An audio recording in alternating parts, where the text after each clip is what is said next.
Good afternoon, everyone, and welcome to the Township Mapleton Council meeting for Tuesday, April 28th, 2026. If you're able, please rise for O Canada.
All right, everyone. Sorry, we had some technical difficulties here in the chamber. They're all resolved now.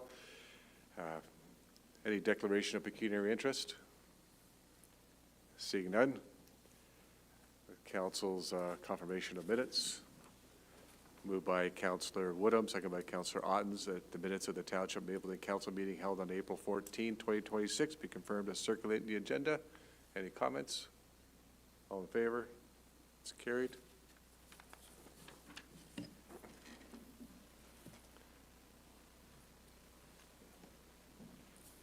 Now, with council's indulgence, we're going to move up the item.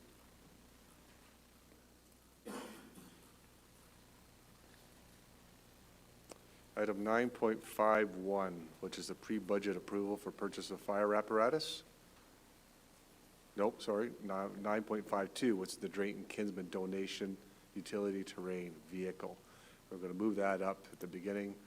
So we have our friends from the Kinsman here, and we want to make sure that they stay here while we talk about this. It's a very important piece. I'm going to turn this over to Chief Harrell. Chief? Thank you, Mr. Mayor. Through you, Mr. Mayor. It's always fantastic when we can have community partnerships, and the Drayton Kinsmen have been a long-standing partner of the community and specifically Mapleton Fire Rescue. They were just talking in the lobby, all the different things they've donated to the fire department over the years, and it's just fantastic.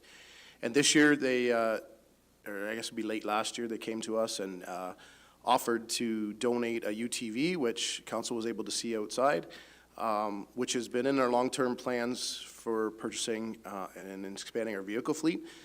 This was just enabled us to get the purchase done quicker, and they gave us the sum, or spent the sum of $30,000 to put this UTV into our hands. So we just wanted to make sure that they were properly recognized, and that council can accept the donation and agree to sign the agreement with them would be fantastic. So just kudos to the Drayton Kinsmen, and we thank them very much for their assistance and their support.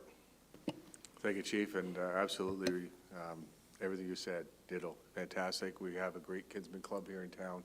We have great other clubs, but the Kinsmen have done tremendous work with the farm show and other things they donate in the community, and particularly when they're donating to a very special service that we have, and that's our fire department.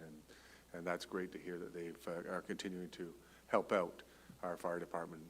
That's such a special part of our community.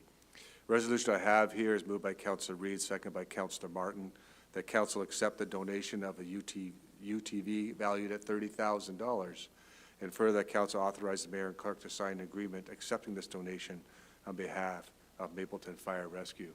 Council members? Anybody wish to speak? Okay, go ahead, Mike. I would just want to echo what the mayor said already. Thanks so much for coming out tonight, or this afternoon, I guess, technically.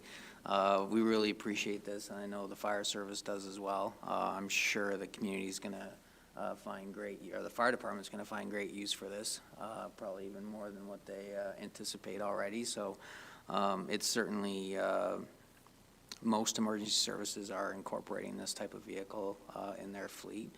And considering the rural nature of Mapleton, I think it's an automatic, so we really appreciate the time and energy you guys put in, you and your club put into donating this. Absolutely. Anything further? All in favor? That's carried. Thank you so much to the Kinsman Club. So we'll move back to the delegations we have here today. Our first delegation is going to be Peyton Douglas, who's going to talk to us about Relay for Life cancer research. Peyton, welcome.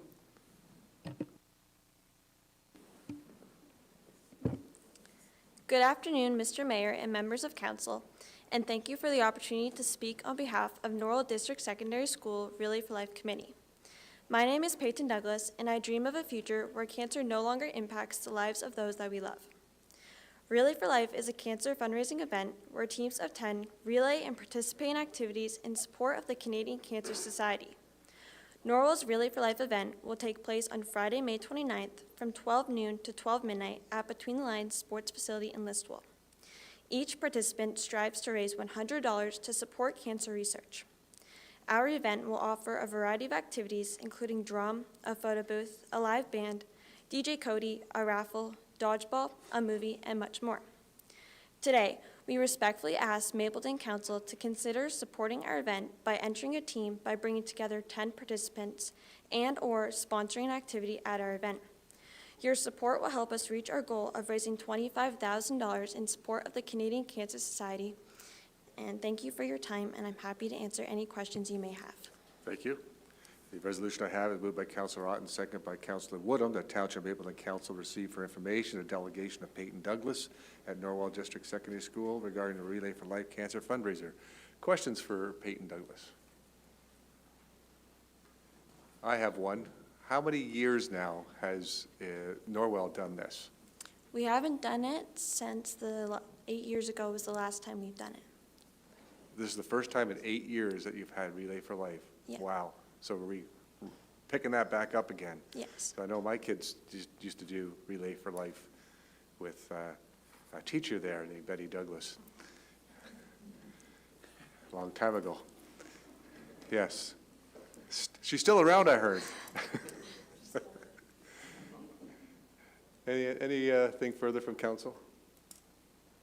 Thank you very much, Pete. Thank you. All in favor? It's carried. Thank you.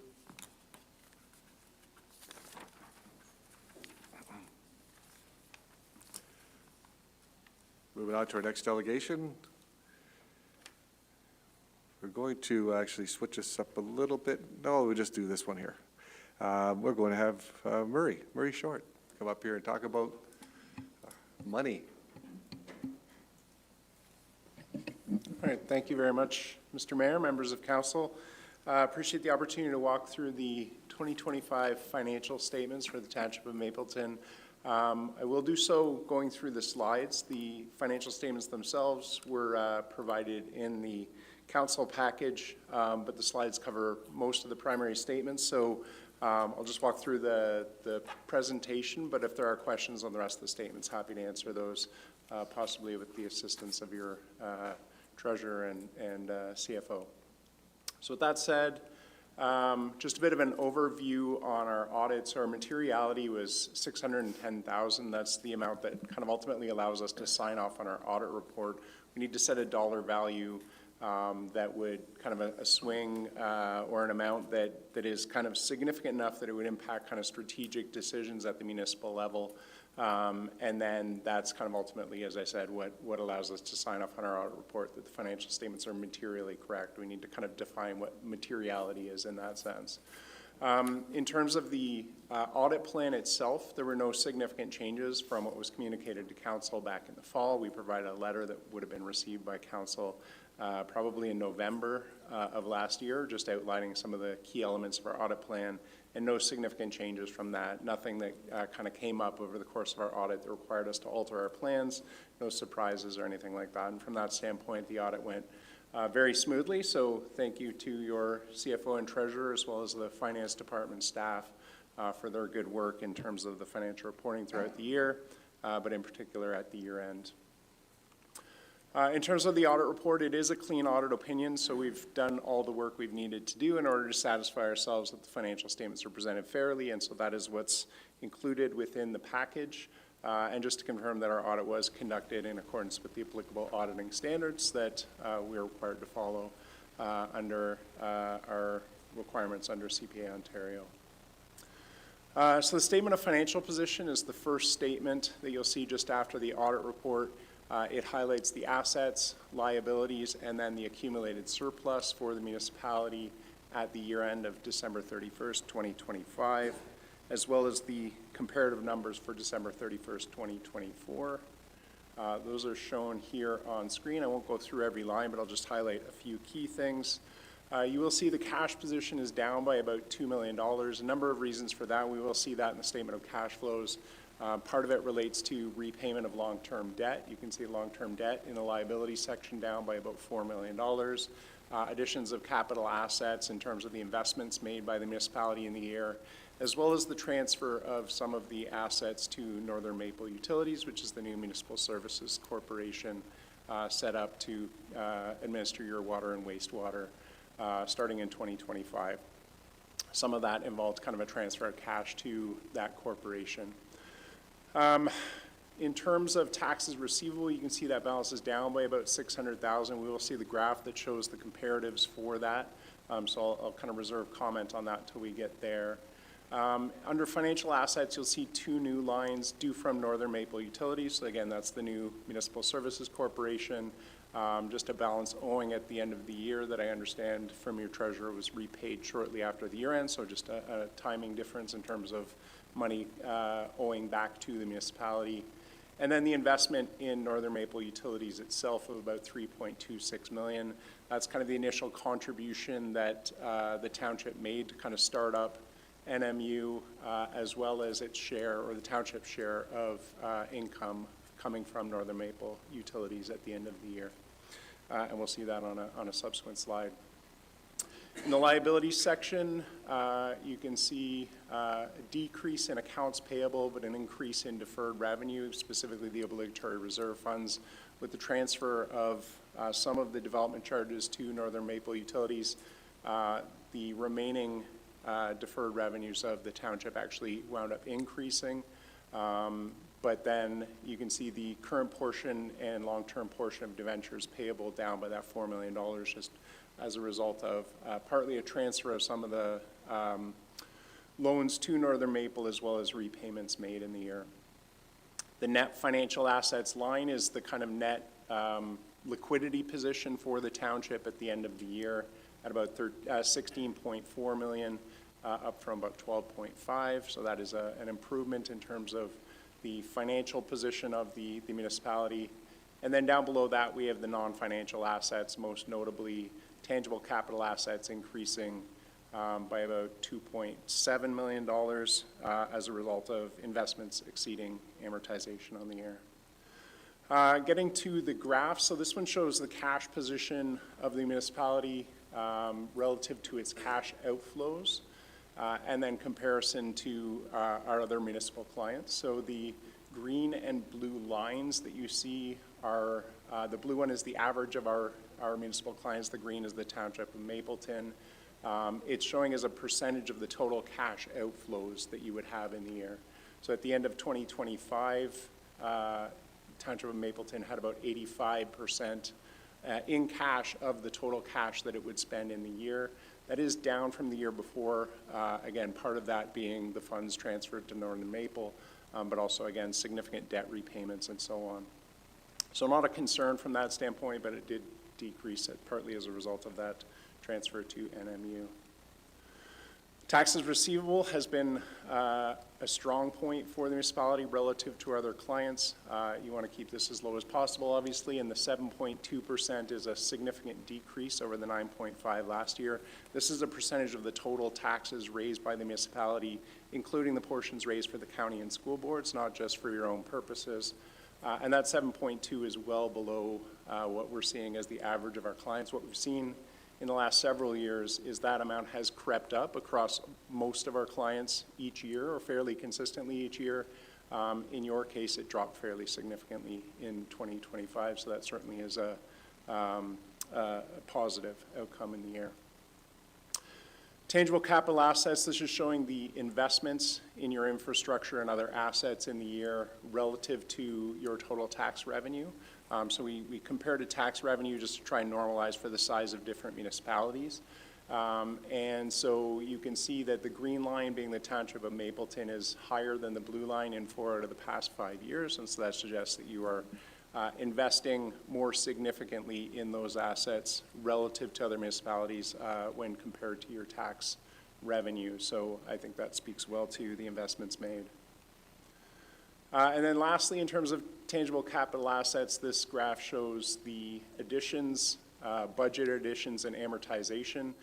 Budget additions tend to be higher than the actual additions, just because sometimes, projects get deferred or take longer than anticipated. And so amounts may get budgeted in 1 year. If it doesn't happen in that year, it may get budgeted the following year as well to occur again. This year, your investments actually exceeded what was budgeted. Part of that is contributions coming from Northern Maple Utilities for the initial investments in the new infrastructure there. Of note, though, we tend to compare, on the accounting side, blue versus yellow bars here. Blue being your investments, the yellow being amortization, and generally speaking, you want the blue to be higher than the yellow bar, and you can see that is the case, and quite significantly in each of the 5 years. So I think the municipality has invested pretty significantly in its infrastructure in the last 5 years. So the next primary statement is a statement of operations, or the income statement, as you might call it in the business world, showing the revenues and expenses on the year, culminating in the annual surplus, and at the very bottom, the accumulated surplus. That statement is shown here. So you can see revenues about $700,000 above budget. Part of that is the income pickup from Northern Maple Utilities, although you will see in the fees and user charges that the amount is showing as well below budget, because your water and wastewater revenues are now in that separate corporation and no longer showing in these financial statements.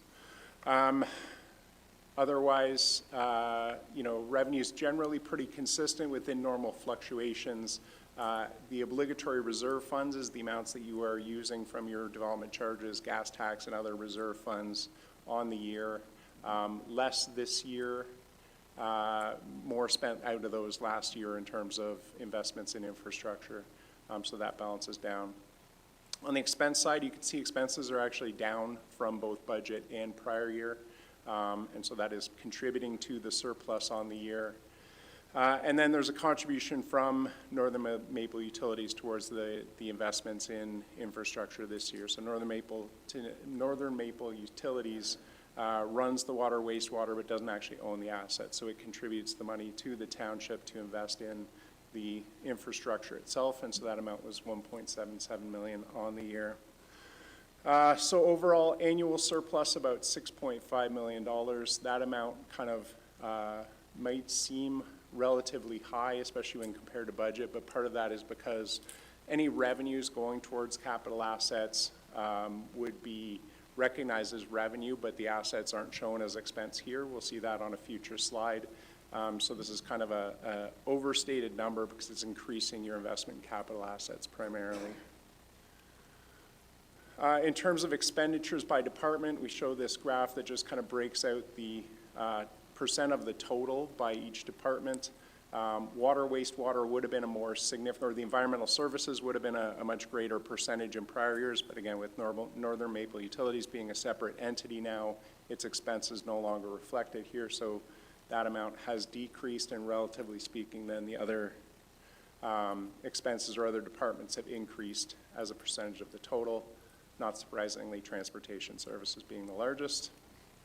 And then this shows the 5-year breakdown, and you can see the environmental services going from in the 12-13% range over the last several years down to 3.5%, again because of that Northern Maple transfer of activity to that corporation. Statement of changes in net financial assets shows the change in the financial position, ignoring your capital assets and non-financial assets. So that's what the top part is doing, is backing out that from your surplus. And so the $6.5 million surplus, as I said, is kind of higher than you would expect, but that's because you had $5.8 million of investment in capital assets in the year. So your net financial position only increased by about 3.8 once we add back amortization. So that's that improvement in liquidity that I referred to earlier. And then lastly, the statement of cash flows is the final primary statement in public sector accounting financial statements. Overall cash down, as I said, about $2 million, or about 1.97.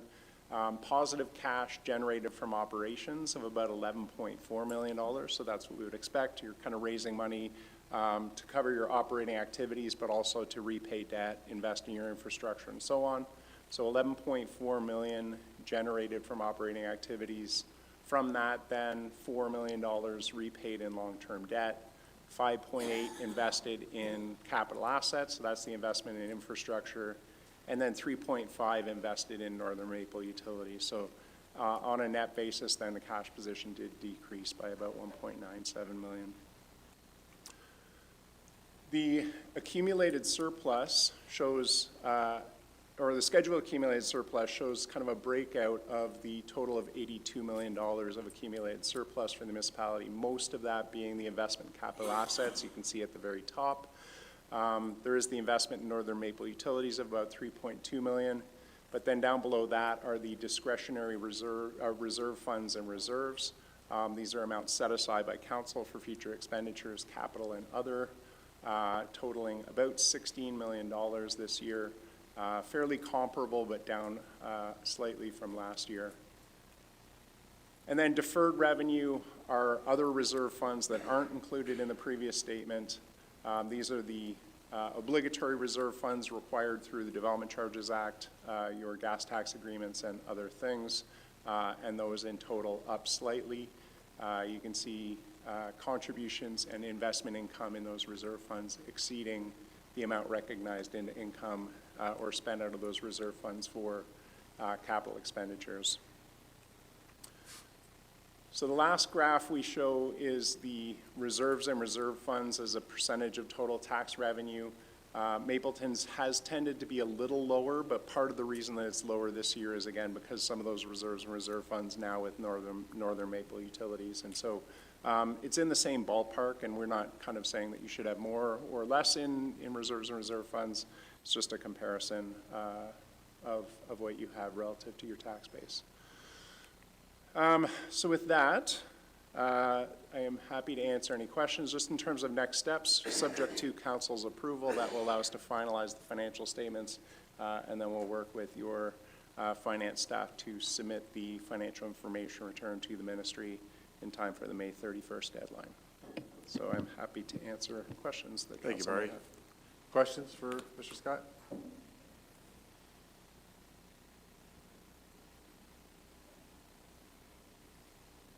Patrick, anything to add here?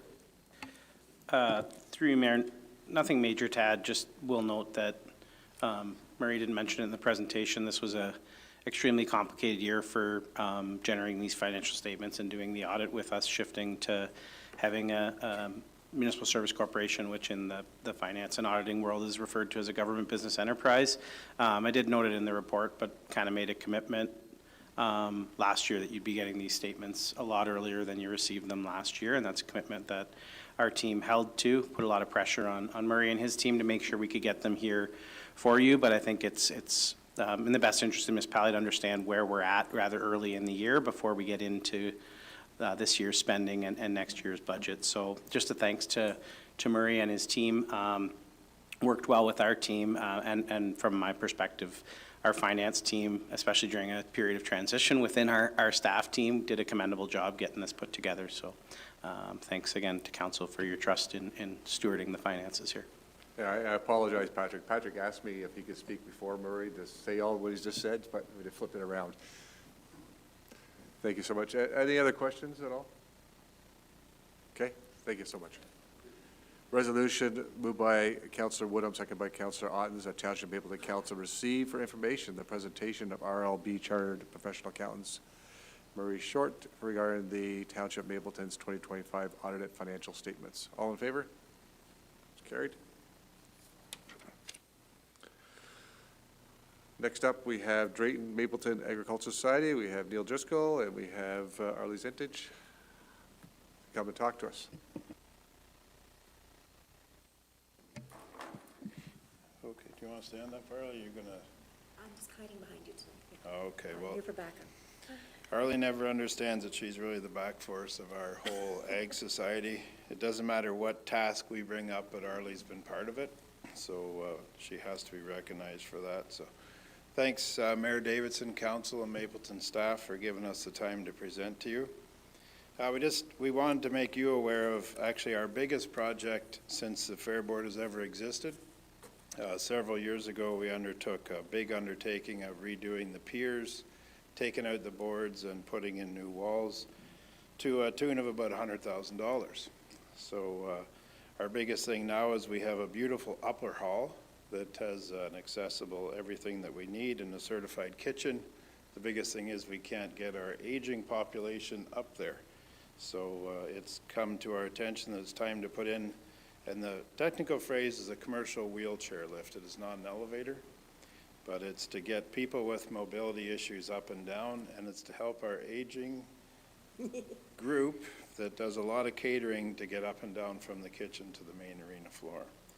So the project started out with some ideas, and it's been an idea for a long, long time. And then, to be honest, we had one donor that used our hall on one event, and some of his attendees could not access the upper hall. And he came to us at a meeting and said, you need to put in a lift. And I think I was the first one that said, that's a great idea, but we can't afford this. And that person said, well, here, I'm going to give you a good portion of your project. So we have a $250,000 project. Believe me, as you all understand with budgets, I'm sure we'll spend close to $300,000. To date, we have raised half of it. So we've been working hard behind the scenes. And our big ask is coming here today just to ask you folks if you could help us out with the cost of permits and licensing fees. So our building permits, we understand they will be small, but we're out in the community trying to raise donations just to fund this project, and it's just hard to tell our fundraising people that, well, we have permits and licenses to pay for. And it's a great thing, and as you've seen in your agenda package, I hope you had time to read through that all. But it's really going to bring our building up, if nothing, bring it up to code, but it's going to make it usable for everybody, no matter their mobility issues at all. And it's going to be a great thing. So our goal is to start the project as soon as the fair ends in 2026. So they have the winter to work through it.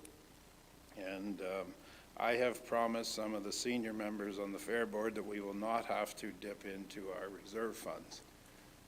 We've had a very successful fair since COVID, but the fair itself does not pay for itself. The amount of catering that Arlie and her group do and the fundraising, that's really what keeps our fair going, with some great sponsorships. So it's events and using our building like this, excuse me, that we can keep putting on a fair for the community. And this hall is used just about every evening during the week. It's meant for small groups that want to use it. And sometimes they're really loud when we're trying to have a meeting and they're doing their little martial arts moves, but it works out well for the community. So that in tone is our ask. And I guess, unlike Murray, did Murray leave? We actually brought treats. Like, he brought just this colorful graphs, and honestly, I couldn't follow the lines and the bars, but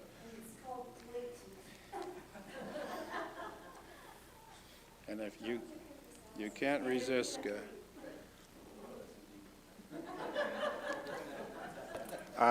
Thank you. I will accept on behalf of council.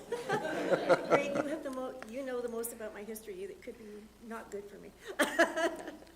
So we did mean them for staff, and then we thought, wow, we better share it with council too. So, and with that mentioned, I do want to thank your staff. As soon as we started this project, I came to your staff and said, this is what we're doing, and had nothing but support and encouragement. So that was really helpful, because I've never really chaired an event that's going to be this big, and all the help I can get was appreciated. So we do have a great little committee that's working hard at it.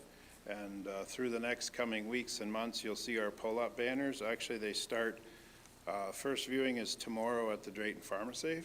John has offered us space there to just help promote our project. And then it'll move around to different businesses in Mapleton as the need arises. So we've already got off to a great start with John and the team at Drayton PharmaSafe. So any questions, I'd be glad to try and answer them for you. Thank you. So you're asking council to waive the building and inspection fees, is that correct? That's correct, and we'd also like some help with some permit fees. We're hoping to do a 50-50 draw as one of our fundraising activities, as well as a poker run, but a poker run with cars versus snowmobiles. And for those that might be campaigning, there's a great chicken dinner on June the 5th at the Drayton Ag Society. Any night you don't have to cook is a good night. And as I'm sure most of you have attended one of the events that Arlie's catered, I don't think you'll find a better roast beef dinner either. So, Thank you. but that's our ask. Thank you. Mr. Walshwood, could you speak to the building and inspection fees? What would that cost? Oh, yeah. through you, Mayor, the scope of the work is pretty small. It would be the minimum fee for an assembly building of $400. Thank you. And Mr. Clerk, permit fees, do you have an idea what? I don't actually. Okay. Okay. We can talk about that. Okay, questions from council members to the delegation? Councilor Ottens? Yes, thank you. Through you, Mayor, I have two questions. One is to the group here. Does the Kinsman Club also use this facility? Like, would they be a partner in fundraising for this, or do they meet in a completely separate area of the hall? Great question. So they do share a separate part of the building, the lower hall. This is the upper hall that used to be the viewing area over the old ice surface. And I've already been to one of their meetings to ask them about supporting us, and I think they were just going to discuss it amongst themselves. Second question? This might be just a general question to the staff. Is there a precedent for us as council and staff, I guess, waiving fees for a project put on by a service club? I'm trying to think if service clubs have built much in the community as far as structurally that would require fees, so I wonder what the precedent is for that in the past. Mr. Kelly? Through you, Mayor Davidson, as far as the precedents in the past, I'm not totally sure. We can look into that. I just caught on to your word and the word that was used earlier about waiving fees, especially when it comes to the building department. There's no avenue for us to actually waive those fees. So what we'd be looking for in a motion such as this is that council's approving funding to cover the cost of building permanent inspection fees, and that be sourced from the council's municipal grants program budget line. As you know, that budget line for the year has been utilized, $75,000. Everybody knows where everything's went to, unless you need me to run through it. So it would be slightly above your budget for the year as far as the precedent for it. I'm not totally sure if there's a history of funding these types of initiatives here. Just to follow up on that, Mr. Kelly, with the waiving of the fees, you can't, because it's a building fees, we can't waive those, that's correct? Yeah, that's correct. Like, the money still has to go into the building department for the services they provide. Rather than that funding come directly from a payment from the Ag Society, it would be an expense to the levy side of the township under council's budget line and a revenue to the building department. It's just an internal accounting exercise, but to be clear, the word waived gets used a lot. There's no such thing as waiving costs in municipalities. Somebody's paying for it, but again, this isn't a substantial amount. Yes, thank you. Councillor Woodham. Thank you. Through you, Mayor Davidson. Just a question then. You were saying licensing fees, or inspection fees. Do you have to have your lift inspected every year? Yes. And would you want assistance with that? Is that part of your ask?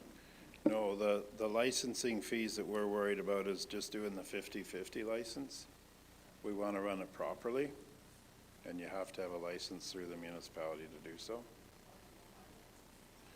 And the project does come fully engineered with drawings, so that makes it a lot less work for your building department. We'll literally be able to submit drawings that are engineered and approved, and it's just a matter of them viewing it and then doing the visits to make sure we're doing it right.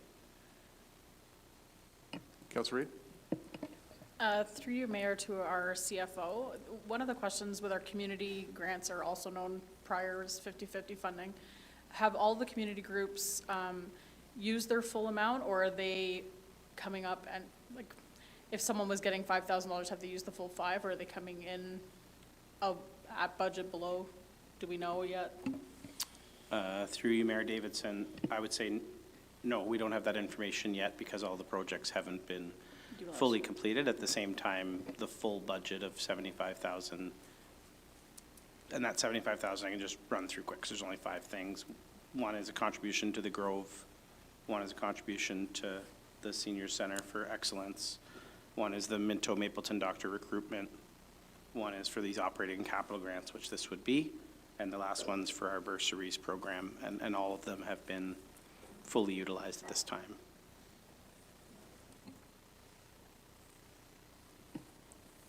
Any questions, further questions?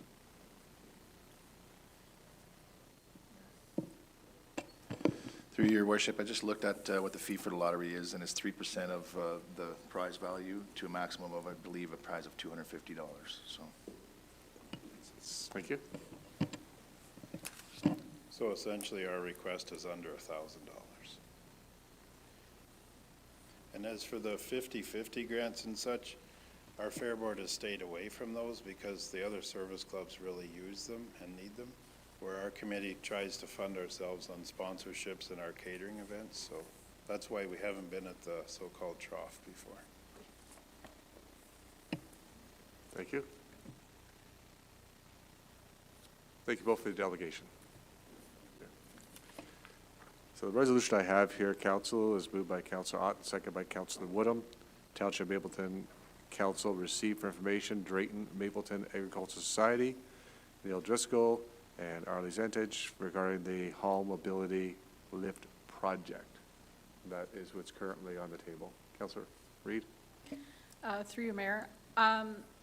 Knowing this is going to better the Ag Hall for the community, I would like to propose adding to this that we fund the licensing and fees up to $1,000 for the Ag Society for this project.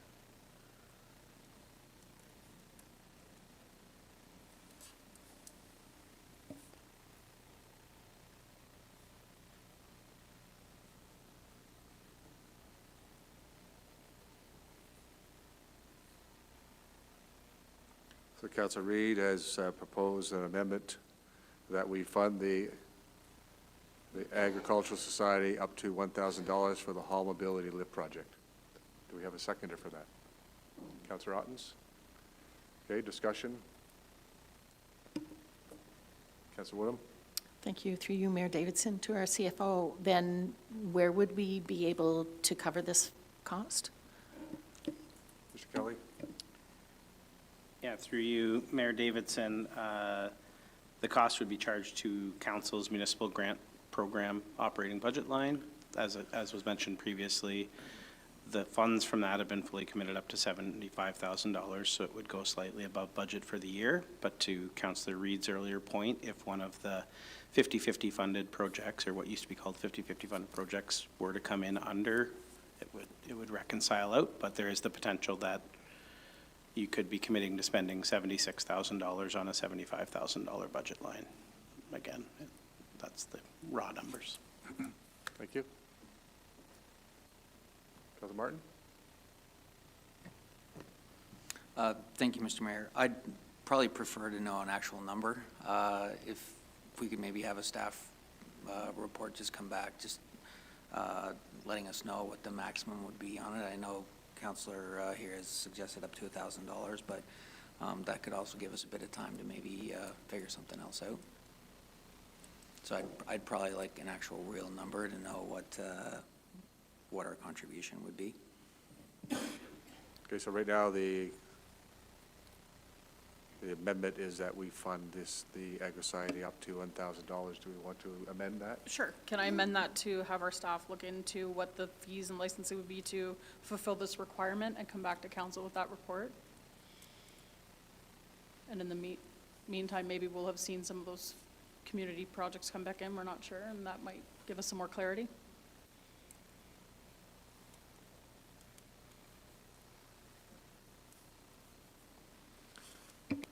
So I have that staff report back to council regarding the Agricultural Society's Hall Mobility Lift Project.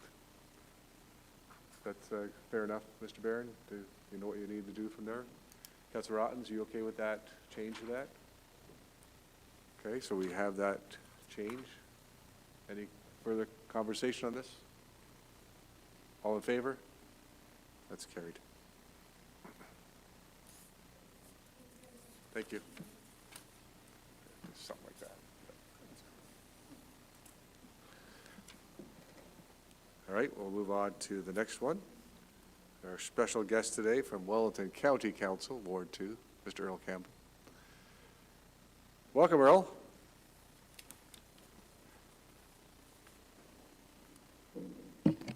Thank you, Mayor Davidson.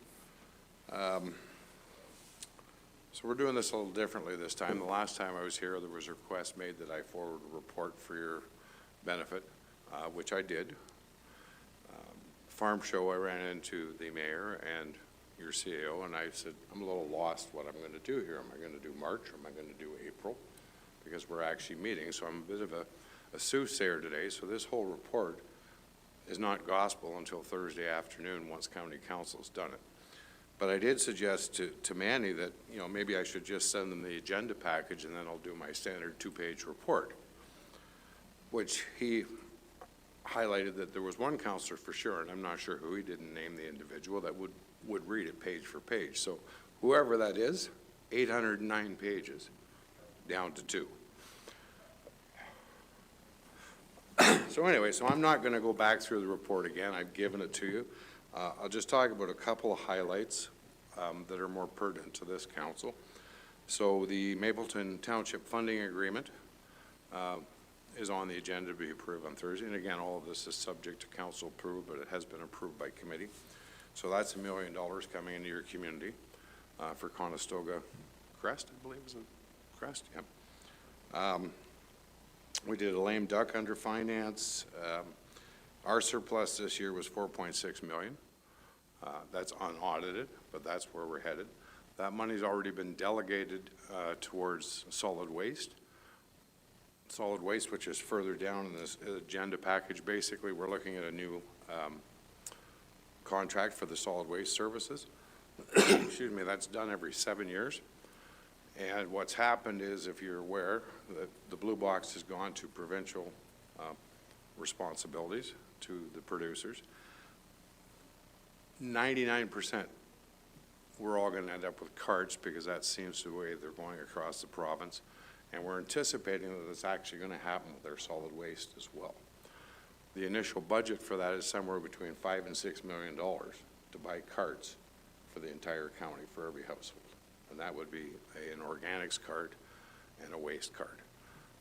The third cart would be provided by the provider. So everybody ended up with 3 at the end of the day. So anyway, so we took our budget surplus for 2025 and said, let's just earmark it towards that project, so we're not looking at levy increases. If you look at our budget and say $4.6 million, that's a ton of money. Like, how do you guys do that? If I sent you to the grocery store with $250 and said, here's the list of everything we need this week, and you came back home with $4.50 in your pocket, you'd think you'd done a pretty good job.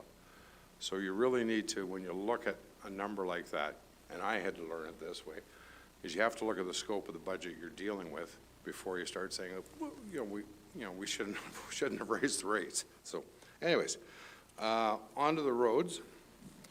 So roads had a delegation on Highway 6 interchange, so that's at the bottom of the Hanlon Expressway. The county's going to be taking those roads over once the province is done with them.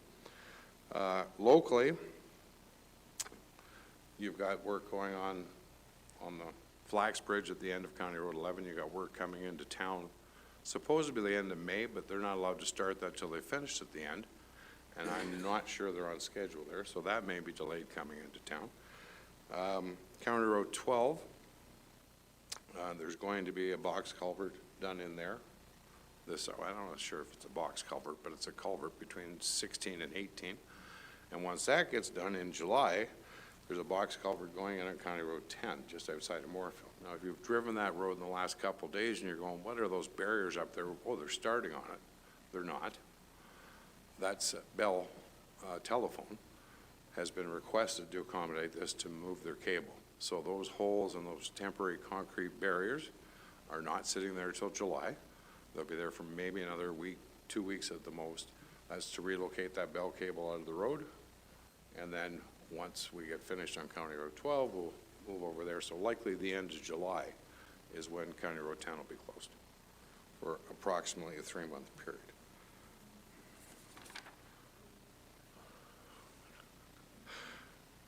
I'm sorry? Yeah, okay. I've already talked about solid waste. That's a 7-year contract that it's coming up. OPP Detachment Board is looking at a new policy. So that's part of these packages, look at it. If you actually sat down and read this package, our policy and procedures that the county just passed, which Greg and I have read 3 times already, is in this particular package twice, once for the library board and once for the police services board. So sometimes you can skip a few pages where you go, I've already read this in depth, and carry on. Joint Silver, excuse me, Social Services Land Ambulance, there was a delegation giving the one-year update on 65 Dell High Street. That's a transitional housing unit that opened a year ago in Guelph. Paramedic Services report is in there. That one's fairly interesting from your background, Mike. They're having a hell of a time keeping on budget. Right, and that's driven by labor issues, and it's, that one's scary. So they had an in-year ask of 1.3 million last year. So midway through the year, they said, we're running short. We need an extra 1.3 from the county, and then they ended up with a 1.8 million deficit at the end of the year. So add those two numbers together, and that's where you start hitting on, they've got some issues there. But anyways, it is what it is, and they're dealing with it, and it's a service that we can't do without, so we pay the bill. So, and information and heritage, New Erin Library was opened February the 18th, and Planning and Land Division. So now, if you tried to read through this package, there's 250 pages under the planning, and it's OPA 131, which is the 5th rejig of our official plan. And there's a lot of documents, there's a lot of detail, there's a lot of public comment in there. So that adds to your package size. And I think that's about all I'm going to say on this report. So I'm here for any questions, and I appreciate you following the agenda and letting me sit through another set of financials. That was interesting. Well, I thought you would like that, Earl. Talking about all the reserves, I thought you'd be all into that. You got questions for Councillor Campbell? Councillor Martin? Thank you, Mr. Mayor. I was going to say, I just like the layout that you did this time. It was a super easy read. I enjoyed both pages. And the rookie question, I guess, is you're talking the county surplus. Would that includes the deficits that are run, say, within paramedic services, so that the 4.6 million would include the deficit that paramedic services ran as well? Yes, it does. So we get a page, not a page, we get a report that runs anywhere from, I'm going to say 3 to 5 pages. So by operating group, they list the surpluses and the deficits and the reasons for, and then what you get at the end of it is accumulated. So we take the good, the bad, and the indifferent, put it all in one basket and say this is what we got left. So yeah, under that land ambulance, that deficit shows up. Councillor Rotten. Yes, thank you, through you, Mayor.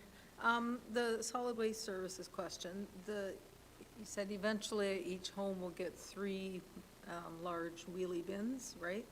One for trash, one for recycling, and one for compost. Will people be asked if they want all 3 of those, or will they just be dropped off at every home regardless? Like, I'm thinking, in a rural area, on a farm, a lot of people don't need the compostable one, because we do it ourselves, you know, in our manure piles and whatnot. So having a bin, the cost of it and the space and taking, you know, is this something that will just be randomly dropped off, or can we opt out, or will we be asked? Okay, that's the $1 million question. So that's currently under discussion for those very reasons. Also, what's not been decided yet is what size that organics cart is going to be, and whether or not there's only going to be 1 size cart or 2 size carts for solid waste. So it's all part of what they're investigating. Basically what they've been told, and I argued for and against this and everything else, so we are going to get a variety of options available through the RFP process, because originally staff just wanted to tender carts, 1 service, 1 level, done. And I argued against that and said, you're telling us that people don't want, you know, manually it takes more manpower to physically pick up bags, so they have staffing issues. So the wave of the future is these carts, right? But we are going out for a full-purpose tender that says this is what our requirements look like, what can you provide? So we could end up with a bag program, but we're anticipating to get an economical price that we're going to have to go to a cart program.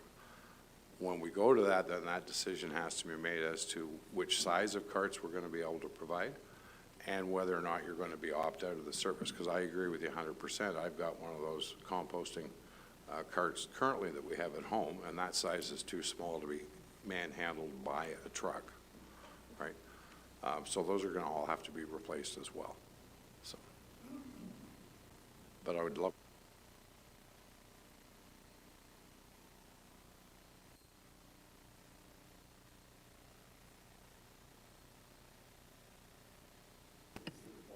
That's perfect. Yeah.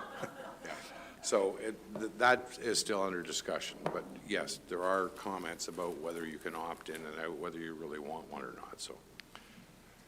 Just on that one there, Councillor Ottens, that's discussions that, as Earl has pointed out, ongoing. I had brought that up because I was the solid waste chair for a number of years, and I know when we did the rollout of the green bins, there was all those comments from people on farms, we don't need it, and a lot of other people also suggesting that, you know, they're now using it for dog food or whatever else, and not what it was intended to be.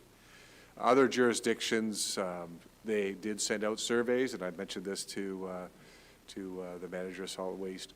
They said if we send out a survey suggesting what you did, we're saying, you know, do you need a cart? What size of cart would you like? Do you want one at all? And then there could be a cost savings if we know that we don't have to drop them off everywhere. So that, as Earl had pointed out, that discussion is ongoing.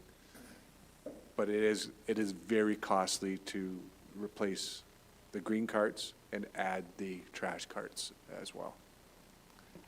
That's why the reserve went into solid waste, as we know it's going to be a big hit. Councillor Martin? I got another question that's kind of solid wastey in nature, but not exactly the cart question, so I didn't want, is that part of the conversation done? Okay. So question for you, Mr. Campbell. I think we talked about it maybe the last time, was the Rothsay site. Any new news, updates on preserving that particular site within the county? So nothing new to report on that.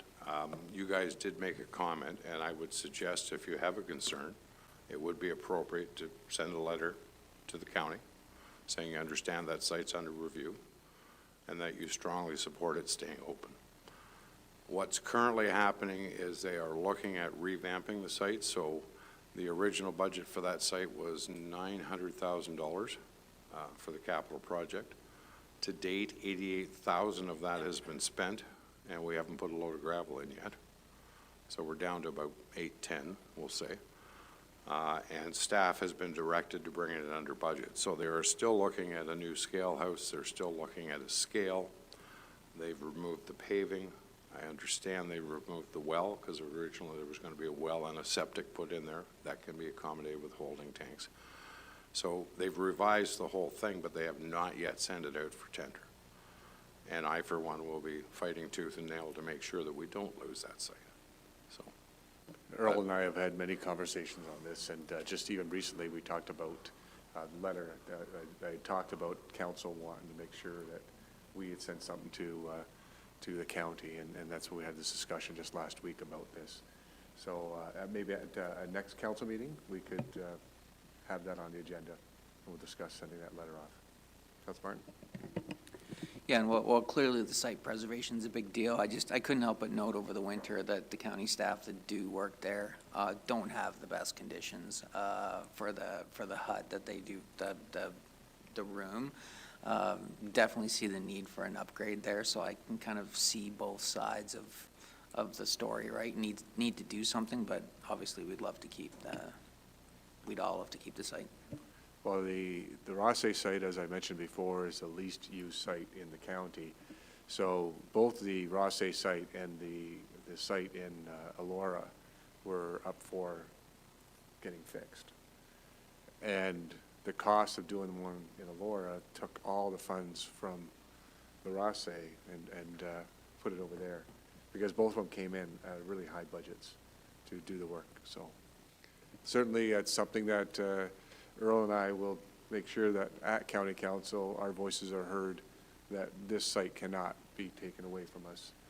I understand that in the warden's area, and they don't have one down in Erin at all, but that wasn't because the county didn't want to put one in there. We hear this all the time. Well, there's not one in every community. Well, you're right, but Erin decided they didn't want one many, many years ago.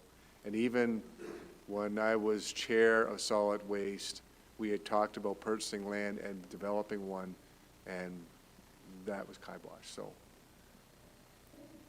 Anything further to add? Just to clarify what the mayor said, so, yes, Alora came in significantly over budget. The staff recommendation at the time was to take the capital funds from Rosse and put it towards the Alora project. That was defeated by council. I got up, Greg got up, and we said, whoa, you've just predetermined the fate of Rosse if you're taking all the money away. What's the end use for Rosse? Well, we'll deal with that later. It was like, no, you won't. So that surplus expenditure came out of a capital reserve, not out of the Rosse. So the Rosse budget is still intact. It, you know, like I said, it's down to 810, but it has not been allocated elsewhere. It's still earmarked to that project. So, and, you know, we'll continue to push forward on it. The problem you get into with some of this, and I'm not saying this is 100% accurate, but the minute you involve the MOE and change the scope of work, you have to go back to them. So part of the delay in this process is, you know, they said we were going to do X, Y, and Z, and we said, we'll get rid of X and Y, let's just focus on Z, and now the ministry has to approve that again, which to me is a painstaking process. So I'm not saying that's totally where it's held up, but we will continue to advocate for that site. So. Thank you, Errol, for clarifying that. It's something that we're both passionate about at county, to make sure that this community does not lose that site. And we will continue to fight for the community, for the people of the community that use that site. And there's people from outside the community that use that site as well, so. Especially when the Alora site was being reworked, some of the people didn't want to go to Bellwood. They would come up to Ross site, so. Anything further on Earl's report? Councilor Ottens. Yes, through you, Mayor. With regards to our previous delegation, there used to be a $10,000 grant from the county for accessibility projects. I don't think that's available, which would have been great for the Ag Society to use for their elevator. And I don't think that exists anymore. I wondered if you knew of or could find something similar to that within the county that could be of use to their project. Mr. Barron? Thank you. Through your worship, we've used that for the desks up here in the renovations downstairs for the building department with the stairs. So it's, until there's a new funding, announcement or new $10,000, we've used it. Okay. Having said that, I will approach the chair of the accessibility and find out what's available on their behalf.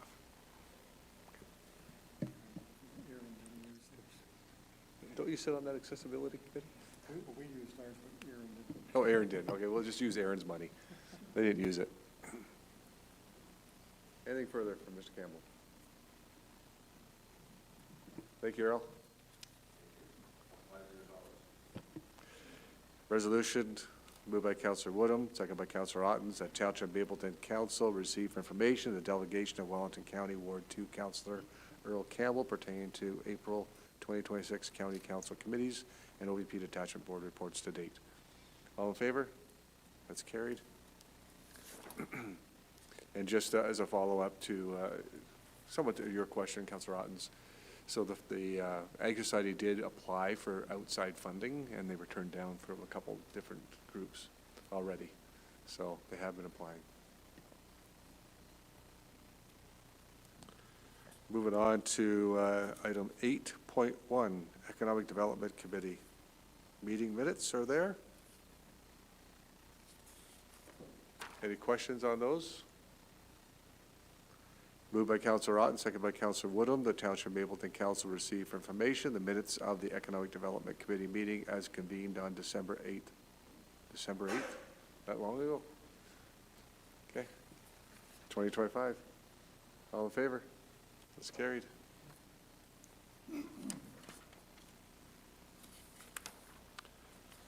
We have 9.11, this 2026 municipal election accessibility plan. Mr. Clerk? Thank you, sir. This is a provincial mandate, this report. As council would know that in 2018, 2022, Mapleton's always had voters with accessibility issues appearing, and I can guarantee you they're welcome, treated with respect and kindness, and at the end of the day, that's the most important thing, and this is largely a restatement of the 2022 policy. Thank you. Resolution 9.11, moved by Councillor Woodham, second by Councillor Ottens. The council received for information report CL 2026-04 regarding the preparation and adoption of a 2026 municipal election accessibility plan. And further, that council satisfied that the MEAP as presented meets or exceeds the guidelines and standards as identified in Township Mapleton Policy Manual, Section Accessibility Policy Number 2.1, and further, that council adopts the draft policy as presented with the caveat that the selected election services vendor provides and meets the mandatory accessibility standards as identified in the Accessibility for Ontario with Disabilities Act.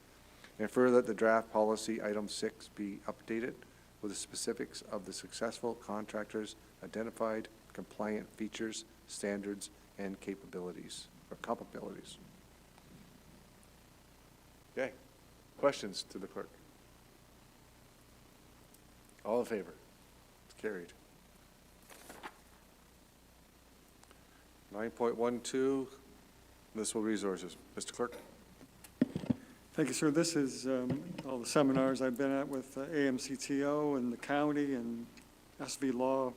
Always a topic of much debate is usually incumbent councillors using municipal resources in their election campaign. And it's the source of many complaints, and some of them haven't been resolved from 2022 election. So it also is a restatement. But when people and candidates fill out their nomination form, it's about a 1-hour appointment. I go through this with everybody, so it's well covered.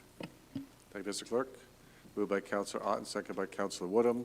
The council received for information report CL 2026-05 regarding the establishment of rules and procedures with respect to the use of municipal resources during the election campaign period. And further, that Township Mapleton Council reaffirm that previously adopted 2 municipal elections policies validated as of today, use of township property services and other corporate resources, and use of municipal resources during the election campaign period. Questions for the clerk? All in favor? It's carried. Moving on to 9.2, where we have the Mapleton Senior of the Year Award. We go over to Helen Edwards. Helen, welcome. Thank you. Through you, Mayor Davidson. Yes, each year Mapleton Council selects a senior who has made significant contributions to the community. And this year, that person has been selected, and I have completed the documentation to get the certificate to be awarded. Just an amendment to this report. The Senior of the Year Award now will be in September to coordinate with the John Ford Award and the community celebration. So if you have any questions, I'd be happy to answer those. And that person will be announced at that September, so keep it secret. Questions for Helen? Moved by Councillor Rees, second by Councillor Martin, that the council receive report CTH 2026-01 regarding the Mapleton Senior of the Year Award. All in favor? It's carried. Moving on to 9.31, the Drayton Flood Mitigation Project Update. And we have some good news from Mr. Martin Tamlin today. Yeah, good evening, Mayor and Council. So as a follow-up to my last report, I'm glad to say that our application and our proposal to the cooperators was successful. And so we've received $100,000 in funding towards the flood project, and also all the technical support that goes along with that, with the expertise from the cooperators themselves. We also confirmed that the SEMA will do a kind of initial study. So there's lots of different stages of moving this project forward, and because of the cooperators' funding is for the year 2026, it was important for us to really get an understanding of comparing our options, the different dike alignments, and also the Class D costings for that project, to really get a sense of what direction we might go. Now, I mean, there's other broader factors to be considered within that. And so the cooperators' funding can go towards any of those supports as far as like the EA processes, so engineering, technical studies, designs that account for future climate impacts, impact assessments, and financial or legal advice, and also development of business cases. So there's lots of supports, and things are moving ahead as quickly as possible with that. We also, well, I didn't, but our CFO, Patrick Kelly, was part of the FCM webinar series last week as well. So there's an understanding of our project from FCM as well, and they also offer supports at this feasibility stage as well that we will explore.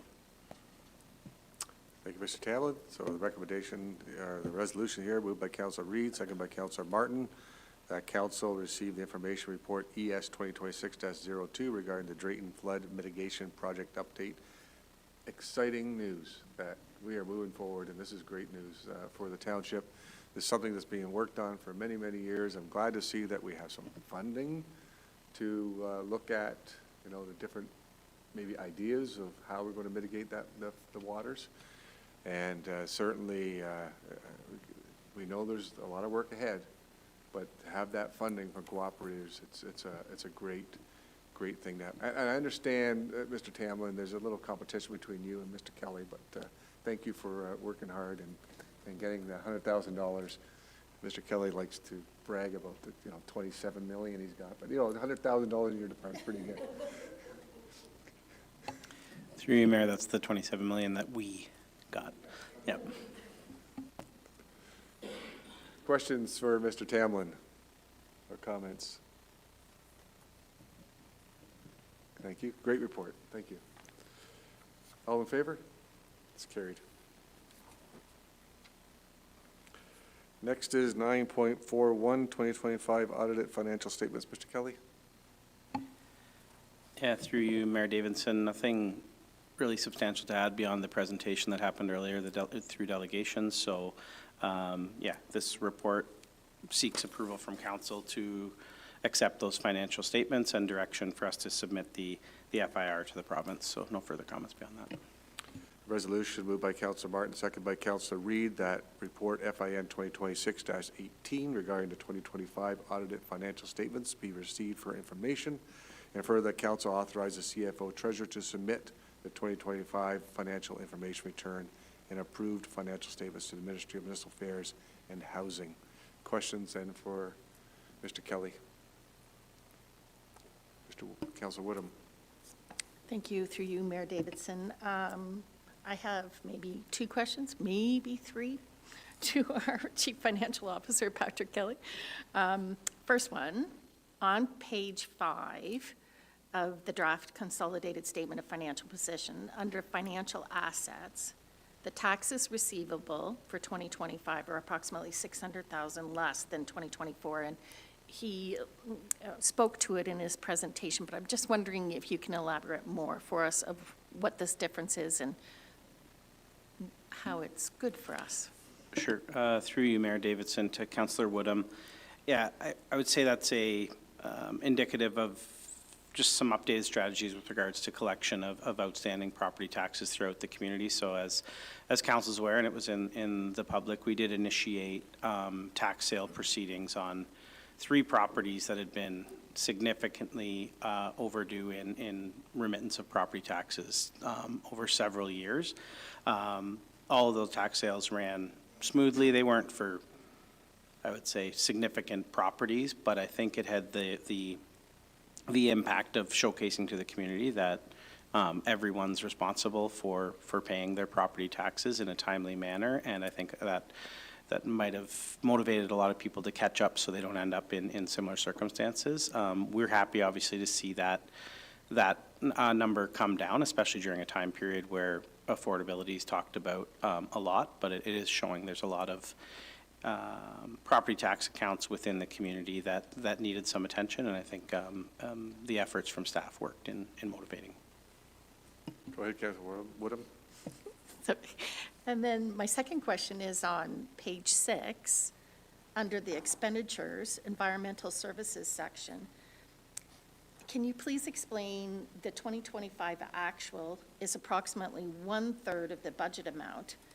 And I know it's explained further on page 18, showing that environmental services is responsible for water and wastewater operations, including collection, treatment, and testing. But then it states, starting in 2025, these services are not administrated by Northern Maple Utilities, Inc. So I need some clarification, Sure. please.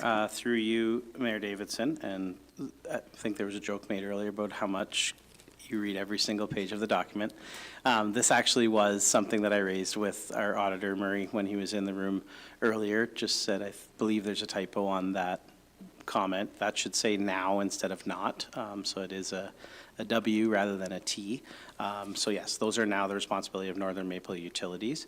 The reason you'll still see an expenditure of just over $500,000 under environmental services is because that represents the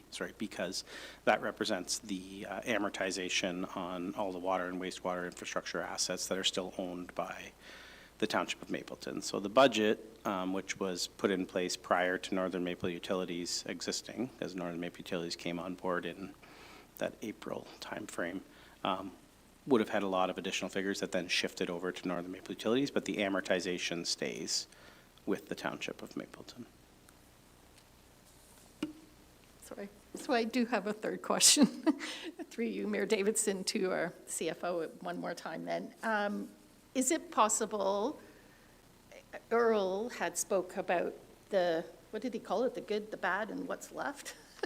Can we, is it possible to have a report, or perhaps you will be bringing one to us after you file the audit, of just stating, okay, here's what 2025 was, here's what was in my budget book as budgeted, here's what our actual is, here's where our differences were, that's how we came out with this surplus? Sure, if that's the will of council, what we, through you, Mayor Davidson, sorry, what we would generally do is provide quarterly statements to council, letting you know where we're tracking in each of the departmental areas.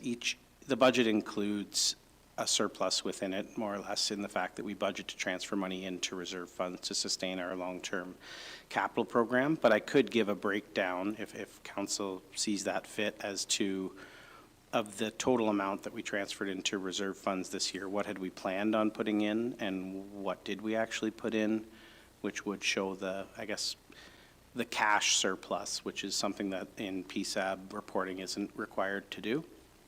I'm happy to throw a report like that together. I can tell you right now it would have been a very small amount, like under $200,000 possibly. I don't have the exact figure, but we do generally put that into the tax stabilization reserve fund as the surplus helps in that area. But again, if council would like to see a report like that, it's just another version of saying the story that's in the financial statements, the budget, and our quarterly reports, but I can happily put that together. Thank you. Further questions? Councilor Martin? Thank you, Mr. Mayor. Maybe just to keep on with that thought, it might be helpful for me. I found the financial statements this year a little more confused. I mean, they could confuse me easily, obviously, but I think the MSC, in and outs were kind of complicated, at least from my level. So if you look at, we do a 3-year budget, right? Or we did a 3-year budget, and we don't typically look at the surpluses too hard, or we're asked not to look at the annual surpluses until we get to the end of the 3-year period.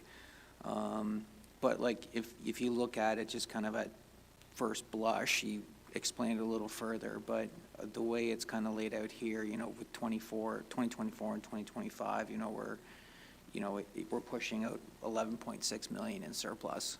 I know you explained that it's less than that by the time we do some transfers, but, and I'm not sure what the 2023 actuals would have been on it, but, if there'd be a way to parse out, because we budget the transfers to reserves like you're suggesting, to at least maybe include that in here, or it could be even just a one-pager, just to see, would you call it a cash surplus, that you guys don't really care about from the municipal accounting side, but it might be helpful just for me, because it gives you gives me kind of just a temperature check, just to see if it's under 200,000, you don't blink at that, like Councillor Campbell said, 4.6 or 4.8 out of a total budget, it's a drop. But if at this, you look at it as your 4.6 and you're like, well, that's more than our overall tax revenues, like what happened, right? So it could be useful just to help explain it, but.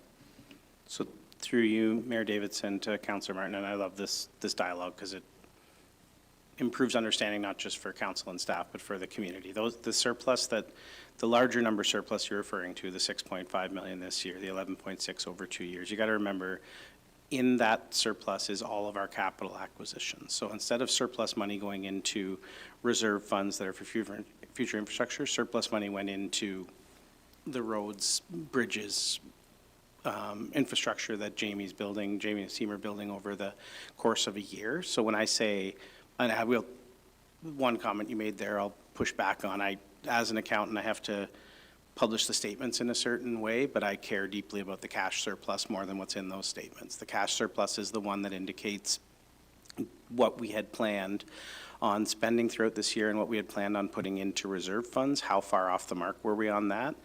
Very proud when we're within a small, and that's the wrong word too, $200,000 isn't a small amount of money in this world.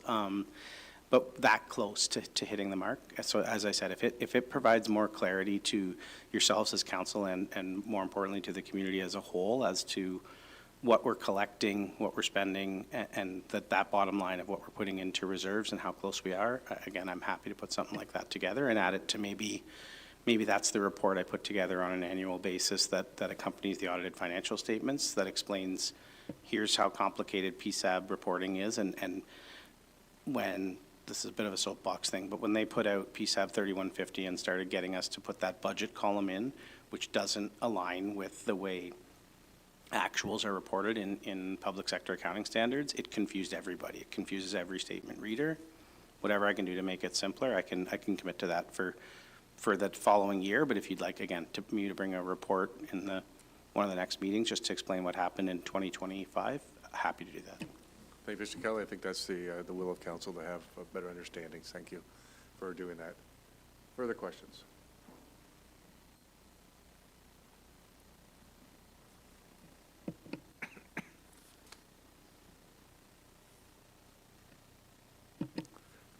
Nothing further? Okay. All in favor? It's carried. Moving on to Fire Department. Nope, sorry, Development Charge Deferral, 9.42. Thank you once again, Mayor Davidson. So I guess over the course of the past several months, we've been looking from an economic development lens on what incentives the municipality has in place to encourage, potential development, potential investments in the community on some of our properties that may become available. In the economic environment now, a lot of businesses, industrial, commercial, are looking for incentives in communities that might offset the initial capital outlays required to develop on lands. So as part of that work, myself and CAO Barron looked at considerations on how we can assist in incentivizing some commercial industrial developments that may come down the pipe while not jeopardizing the long-term financial planning for the municipality. So the program that we looked at reviewed with our consultants at Hempson, is what we've put into this policy. So the deferral of payment on residential development charges is something that's happening in a lot of communities around Ontario. We looked specifically at a few of the clients that Hempson's used before and looked at the policy they have in place. We learn from one another in municipalities of what works and what doesn't work. We put the policy in place, but to be clear, the decision on whether to defer payment of DCs or not, or the timeline on how long we would defer them, completely rests in the hands of council and always will. Staff can't go and structure a deal and say, yep, we'll defer those DCs for you. That's council's decision, and you're always going to get information from my office and from CAO Barron on the impact of that. Ultimately, it's a timing issue. The DCs are still going to be collected. They will have a small interest rate put on them to the fact that we're not collecting them right away, and we're in fact kind of carrying that cost. The policy was written based on what's been successful in other municipalities. We think it's a good tool to have in our economic development toolbox, that when opportunities come forth, we can say, come to Mapleton when we have these incentives, and I think it's a positive step forward for the community. Thank you, Mr. Kelly. Moved by Councillor Reid, seconded by Councillor Martin, that council receive report FIN 2026-19 regarding development charge deferral for non-residential development for information, and further that council approve the deferral of payment of non-residential development charges policy, and further that section 7 of the Township of Mapleton Policy Manual be updated accordingly. Questions then for Mr. Kelly on this policy? Councillor Martin. Thank you, Mr. Mayor. I do like this policy. I think it can be, would you call it a tool to kind of promote a reputation of being business friendly and welcoming. I think the prime +1 seems like a fairly reasonable rate. The question I had was more around the deferment period. Why the 10 years versus like a 4, 5, 6? What's been successful in other places that puts 10 at a number versus something shorter? I just feel like it feels just long to me. I'm wondering if something maybe a little in that 4 to 6 range could be more appropriate, just considering what it is, right? It's a DC.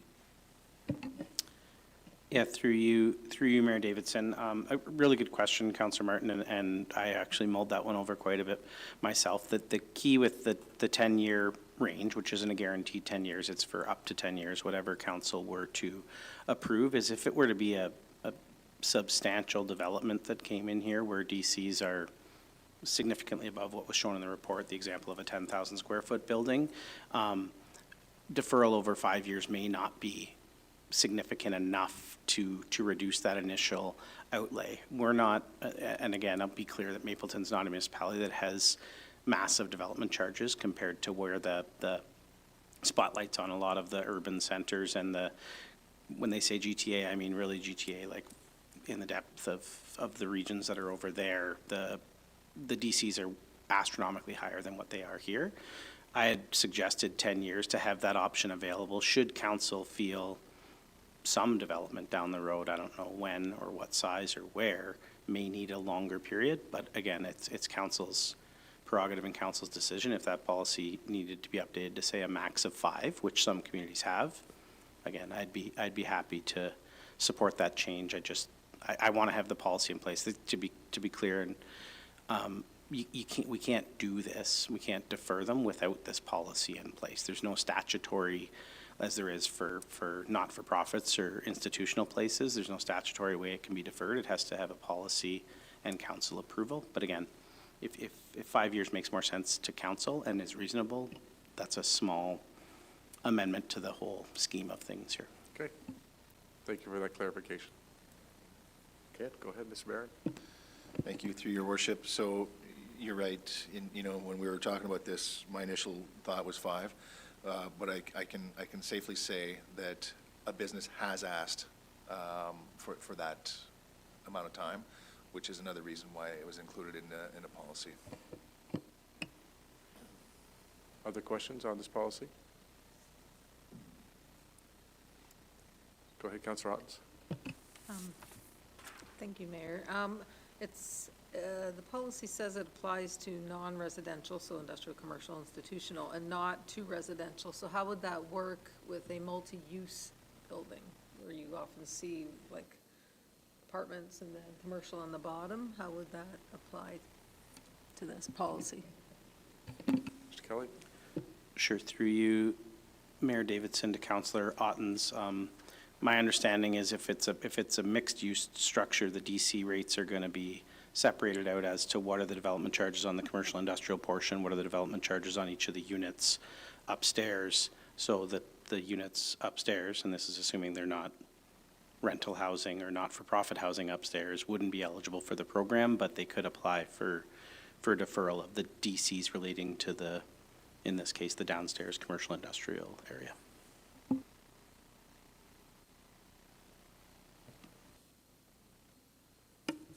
Councillor Ott, what if, Thank you, through you, Mayor Davidson. So when it's reading, the treasurer can approve, the council and treasurer can approve up to 10 years. There could be, if it's, say it's a smaller commercial, would you be able to have the ability to say, okay, yes, the council probably would approve this over the 5 years? Like, would we have the ability to work within? Through you, Mayor Davidson, yes, I think the policy's flexible enough and the application's flexible enough that the request is going to come from the developer for the deferral. There is a section on the deferral request is until occupancy, final inspection, commencement of operations, or a specific date. So they're going to be requesting in there how long they want to defer them over. The point being that comes through a report from myself or finance to council and says, this is the development. This is what it's going to do for the community or what it's predicted to do. They're requesting a deferral over this time period. Do you feel comfortable with it? And you could say, actually, yes, we do, or no, we do agree it can be deferred, not for that long. Let's put it at 3 years. It's open for that. so are we suggesting, Mr. Kelly, that we change this? Because right now it says the chief financial officer can approve up to 10 years deferral of an eligible non-residential development in the policy. So would we want to change that wording that the chief financial officer can approve up to 5 years and council can approve up to 10 years over and above? Another 5 years. Through you, Mayor Davidson, yeah, I'm looking at that. I think it's that because the agreement would end up being structured and everything through finance and collection of it. But I would agree maybe that deferral terms just takes out that title and says the township can approve up to a 10-year deferral for an residential, because it does say earlier in the policy that it's council's discretion. Council decides. So maybe take the job title out of there and say the township can do up to 10, if we're sticking at 10 as an option or at 5, but I agree with that friendly amendment to the policy. Thank you. Councilor Martin? My personal opinion is I hate having that kind of consternation, having to go around each application coming in, right, or somebody having to make that recommendation. I'd just be comfortable having it as a 5-year cap.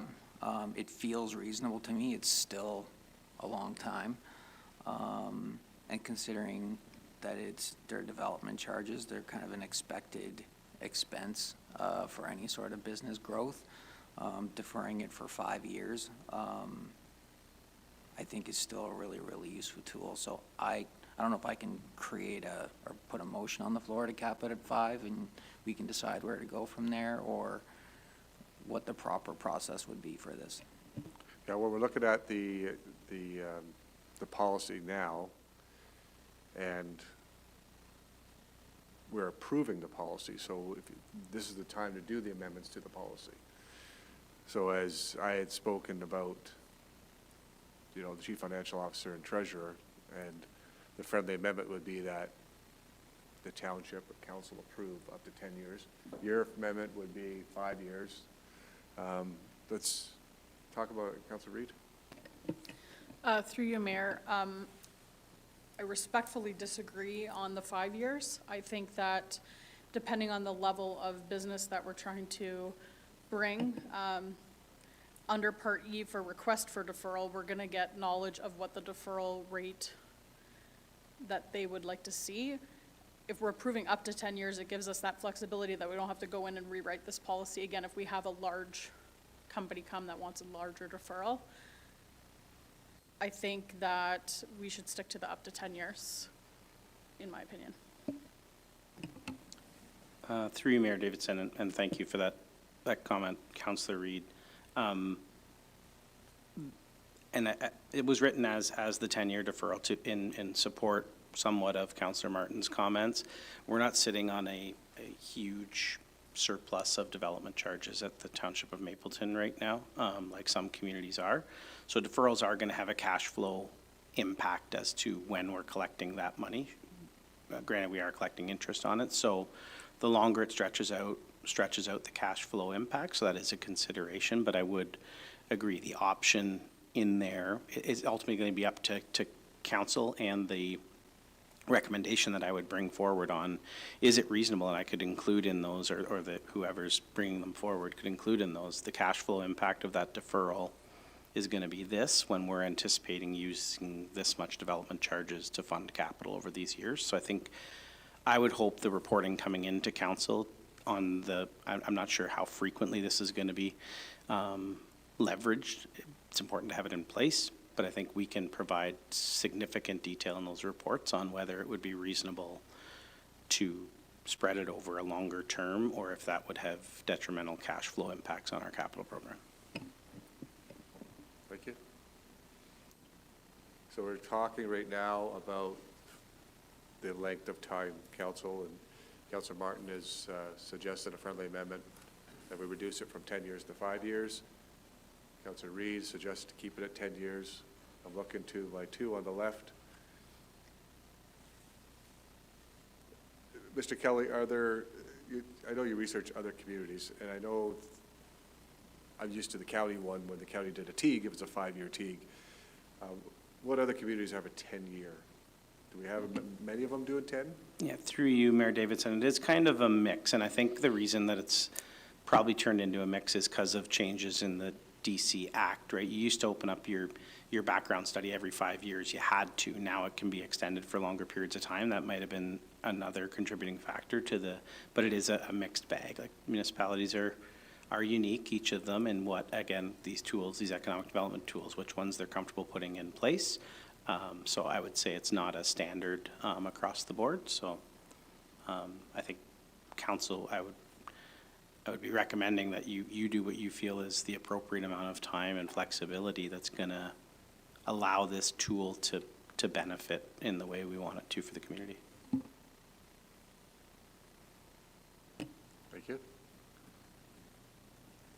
Councillor Woodham. Thank you. Through you, Mayor Davidson. So if I'm understanding this correctly, if we left it to 10, a report would come to us requesting from the land developer saying that they want the DC spread over these 10 years. Here's what our loss, in some ways, right, of DC in those 10 years would be. If everything else would stay equal, it would be our tax levy that would have to fund, will it not, in some way? Help me, where will we get the money from to budget to balance our books? Sure. Through you, Mayor Davidson, what would happen, assuming that the dollar amounts aren't extremely significant amounts, the deferral would be temporarily carried by other reserve funds. The DC sit in reserve funds, carried by other reserve funds who are internally loaning funds that they're not spending to the DC reserve funds. So there's enough money in it to pay for the capital and cash flow that it needs.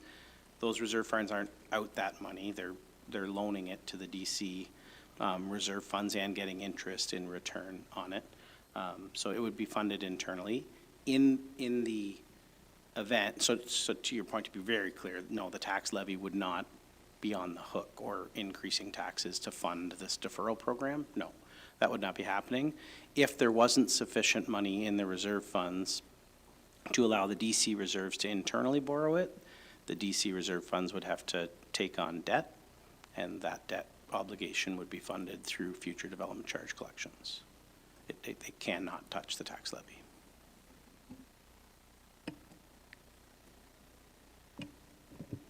Councilor Martin? Thank you. Clearly what Mr. Kelly said is true, but we already know that growth doesn't pay for growth. Never has, never will. That's a figment of everyone's imagination, right? So which is fine, it's just an accepted, but I think if we have a 10-year max, everyone's gonna ask for 10. And I worry that it'll just be really difficult for the CFO to have to determine whether, without a chart, if it's up to 80,000 or 200,000, it becomes this type of term. Simplicity, for me, just puts a cap on it, and everybody can have 5 years, right? If that's what they want, it becomes easier to administer. Plus, it's reasonable, right? Like I said, these are all, with the business expansion, they're already budgeting to pay this stuff, right? So somebody does foot the bill eventually, right? And, DCs are an important part of that formula. The other part about 10 years, and we do this with lots of different things, but it's 2.5 terms of council. So you're making decisions that are impacting future councils and staff ability to collect revenue. 5 years is obviously still past anyone's term of council, but it's not 2.5 terms. So that's another way that I kind of look at it. Thank you, Mr. Martin. So the friendly amendment is to reduce it from 10 to 5. Any further comments on that? So, need a seconder for the friendly amendment? Councillor Woodham? All in favor, reduce it to 5? Okay, so go back to 5 years. I have that other amendment there, that the deferral terms of the chief financial officer treasurer. We're going to change that to the township approval to the council, not to the chief financial officer. So that's a friendly amendment I'm going to put on the floor. I have a seconder for that. Sorry, go ahead, Mr. Kelly. Yeah, through you, Mayor Davidson, I've been rereading that line a number of times, and I'm wondering if it should have, instead of said approve, it should have said recommend right there. Okay. So that the CFO treasurer has the authority to recommend to council deferral up to a maximum of 5 years.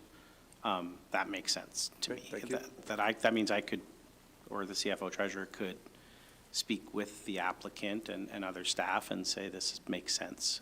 So, okay, the friendly amendment would then be change the word approve to recommend to council. I'll put that on the floor. Councillor Woodham? Yes? Any comments on that? All in favor? That's carried there. So a couple friendly amendments. Anything further from council on the policy?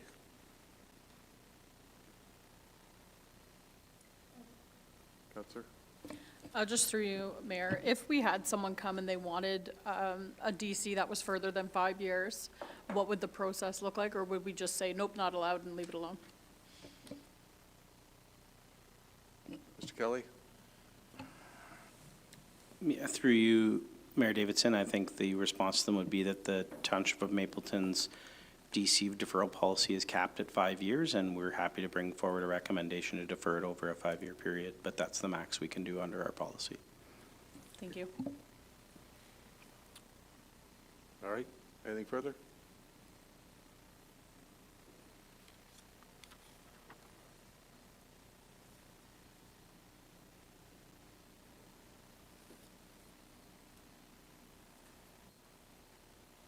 So just changing the one line here on the resolution, council, and that is the second line, that council approve the deferral of payment of non-residential development charges policy as amended. It's in here. Just putting that on the floor now. So anything further on this resolution? All in favor? Opposed? It's carried.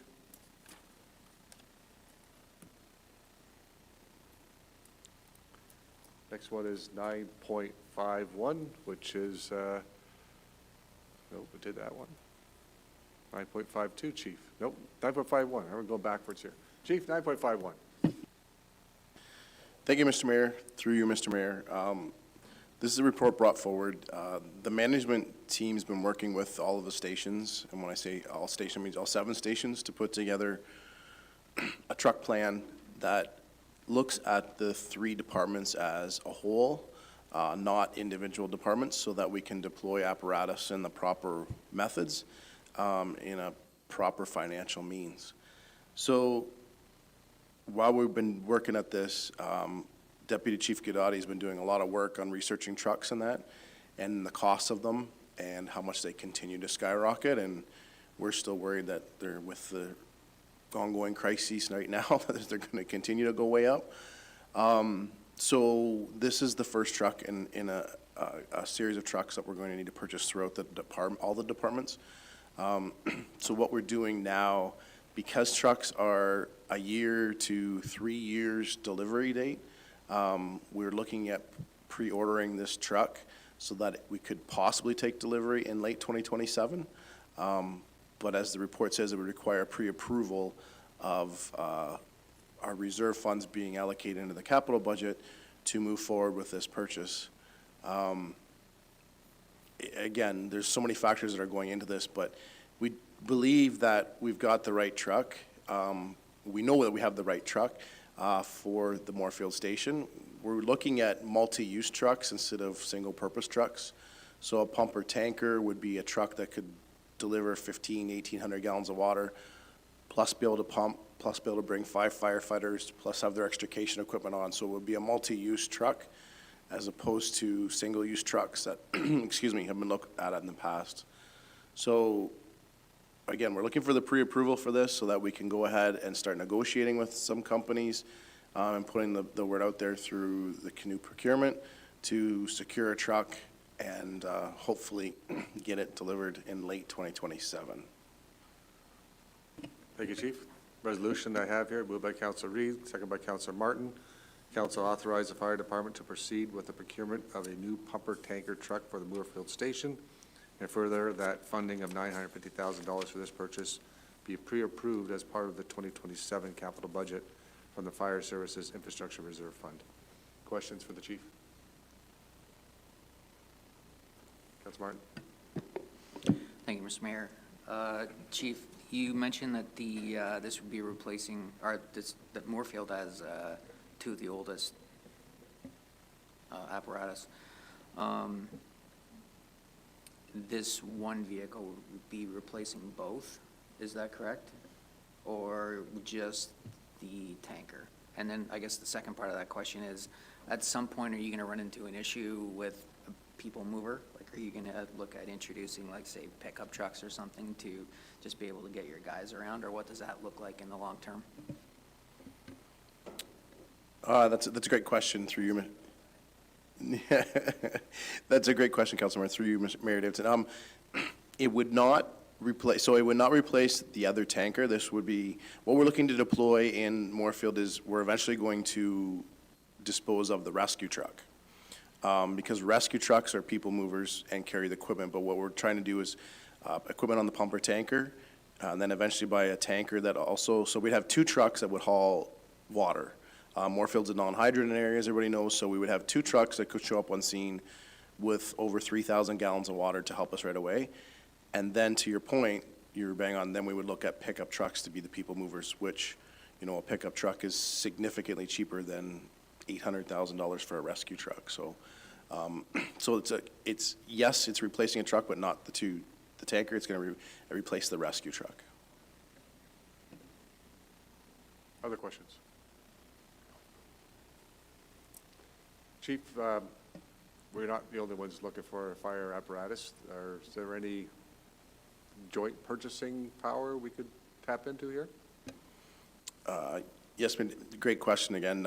That's for sure. We are looking at 4 to 5 trucks throughout the 3 municipalities over the next 4 or 5 years. So there will be reports going to Wellington North and Minto councils as well to look at that, and we're going to try and, when we get permission to negotiate from them, we're going to look at bulk buying from a supplier to say, we have the opportunity to buy 4 trucks from you over the next 5 years, which should help us significantly, hopefully, in the market to get better pricing. One of the trucks being a new aerial truck, which is, as I reported to Minto Council, anywhere between $2 and $3 million probably by the time we get to it. So that's a significant purchase as well. So yes, we are going to package it all together, hopefully under one vendor, and then look at better pricing that way. I know there's at least 2 other fire departments in the county looking at aerial trucks as well, so. Correct, yeah, and we have had that initial conversation with Pushlands Township, who's buying one as well. So we are even going outside our partnership to the county, and we've had initial talks with other ones as well to see if there's flavor for that as well. Thank you, Chief. Anything further? Councilor Martin? Sorry, just a real quick question. Standardization with the different fire services being back and forth, whether it's training or actually live fires, is standardization, like when you're purchasing new trucks, like standardization for like, you know, everyone knows where to go for a nozzle or for the first aid kit or the defib, is that something that you and your team are kind of contemplating over the long term, or is it still more station specific as far as the location of gear goes? Through you, Mayor Davidson, no, that's exactly what we're doing is standardization. This truck will be seen by all of the departments, and once we've decided, this will essentially be buying 3 of these trucks, exact same layout, exact same truck, which will save us money because every time we buy a fire truck, it has to be engineered to make sure the weights and all that stuff. So once we do it once, we can just take those plans and say, just build us 3 of these. So it is going to be standardized. We have come a long way we have standardized all of our smaller equipment, like our nozzles, our hose, all our medical bags. Everything's been standardized across the board right now. Now it's just the trucks that, to your point, we're going to have this cabinet on every truck, and all 3 departments will contain this. So this will be the template, this truck, for all the trucks moving forward. And that's why we have a partnership, right? It's great work, Chief. You and your team, very appreciative of the work you put in and to standardize and to bring everybody up, the fine training we're getting for our team members. It's fantastic work, and certainly can see the need for pre-purchasing, because I know as chair of the County Roads Division, we're always pre-purchasing vehicles for a lot of, because the same thing you said, it's a long wait to get these things. So you put the orders in early and it comes in a couple of years later. Anything further? That all in favor? It's carried.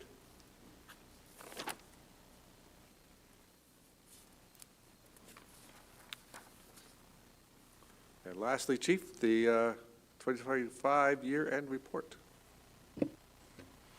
Thank you, Mr. Mayor. Yeah, I'll be quick with this. We're a little bit delayed in getting this report out because we transitioned to a new software platform, which is working fantastic. It just took a lot of time to get all of the data transferred and everything uploaded, but we're finally there and we're able to put this together. As you can see, we do the same report to all 3 councils, and we've kind of, the management, we are calling the management team the Tri-Fire Service, not the individual departments, because we still want them to maintain their identity. But when you see Tri-Fire Services, that's us, and that's what we're kind of coining the thing, just for simplicity to what we tell ourselves. And when people ask us what we are, we're the Tri-Fire group, and they're starting to know who we are, and which is pretty cool. So, next slide. We're going to run you quickly through what we did accomplish in 2025 as the 3 departments. I won't go over the agenda, but there's our call statistics. So all 3 departments total did 727 calls, which is fairly significant. As you can see, Wellington North is up there with how many calls they do, 330. They by far, and we have, Wellington North Council has asked us, we have absolutely no rationale why there's so many calls in Wellington North, other than stuff happens there. So, but other than that, you can see that Minto and Mapleton are fairly consistent, and we work that way across the board. And you notice Minto, Mapleton, again, Wellington North is a little different, but are fairly consistent. That line's fairly straight for calls, so we stay consistent across the board, which is kind of what we want. This is just a breakdown of what types of calls we did. As you can see, like almost every fire department, fires are a small portion, a large portion, and they're the significant calls when they happen, but they're not the main calls we do. Something that's totally different than a lot of departments is MVCs, is we do a lot of MVCs in this area, which most departments do a lot more medical than MVCs, but I think people in our 3 service areas need maybe driving lessons or something, but we do a significant amount of MVCs in this area, so that's just one thing that I will point out.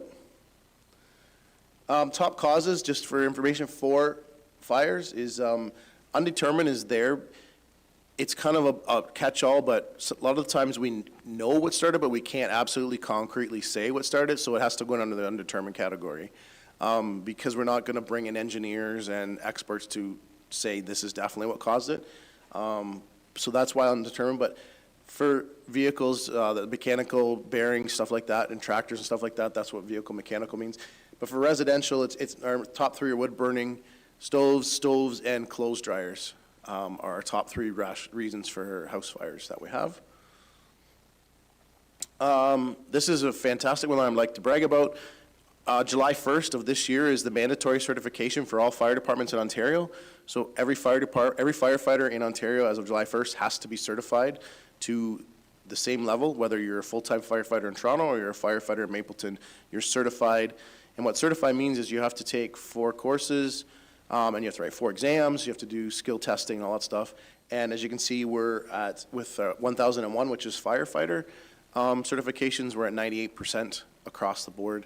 And 10,002, which is our pumper operations, we're at 95%. And we're just finishing up another course. We have 3 more courses over the year that we're all offering in-house with our training staff, and we're going to be as close to 100% as possible, which is fantastic work by all our firefighters to get there. This is 1021 is our officer courses, so all of our officers are at 100% certified. And 1041 is instructor certification. So if you're a fire instructor in our service, you have to be certified.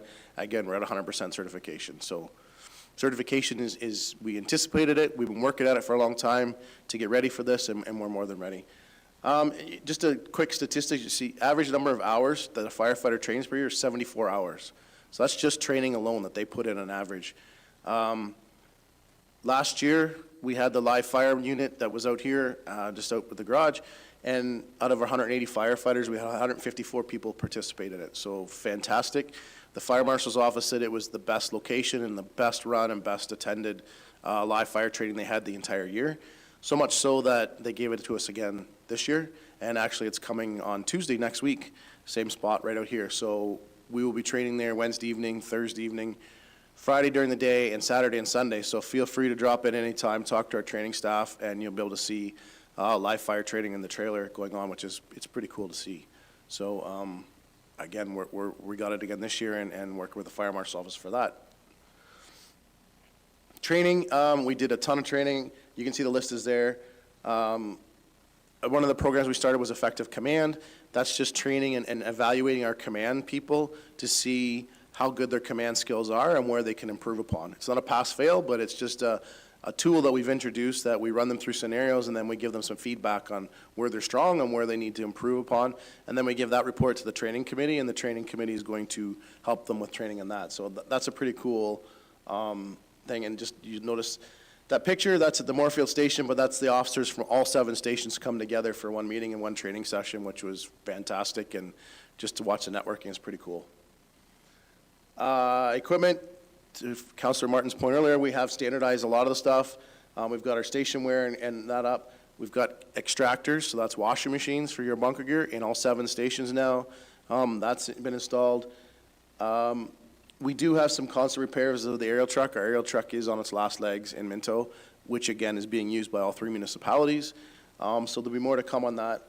And we've got new hose across the station, so that's great too, that we're all the same hose. Public education, just some raw numbers, but just the one, we did 765 kindergarten students last year, which was great. It was a very long month of June. So we might scale back a little bit this year because it did put a lot on our personnel, and not the full-time staff, but the volunteer staff that come out and that. So we're working with that. fall fair partnerships, summer camps. We were all over the places we could to get that message of public education out. Fire prevention, you can see we did 80 official inspections, 40 complaint inspections on that. Just some of the trends you see there, but we also did 50 oversized burn inspections. So now with our burn bylaw and all 3 municipalities being the same, if your burn is over 10 by 10 by 10, then we have to actually go out and view it quickly just to make sure everything's safe, which will cut down on our unnecessary calls. So that's really gone well. Community Connects is going over well, where people can log on and get their own burn permits. That's really taking hold this year too, so it's working well. Policy in a minute, you just there, but the biggest project was the new Master Records Management System.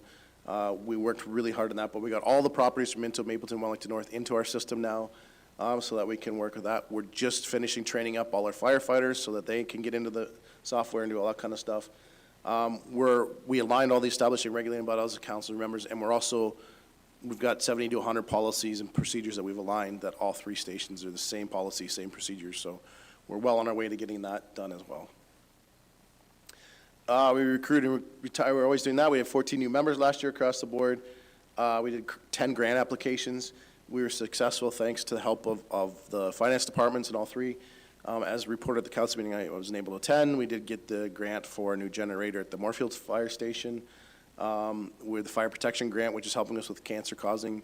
So we're buying extra bunker gear is what that grant went towards in Mapleton this year. And then we just continue on with all our meetings, making sure that everybody's in the loop and everybody's communicated with as best they can.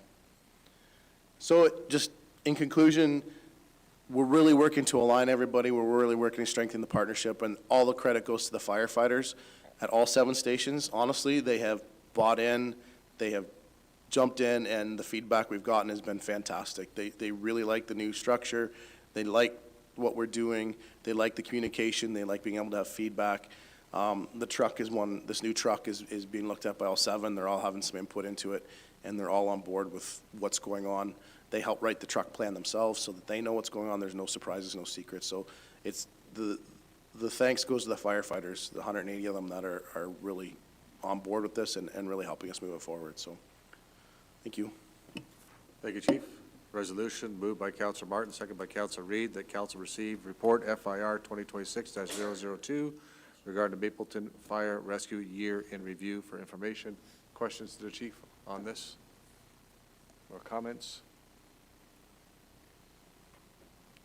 You know, Chief, I'm looking at your top causes, and I see, undetermined, it's a pretty big number, and vehicle mechanical, pretty big.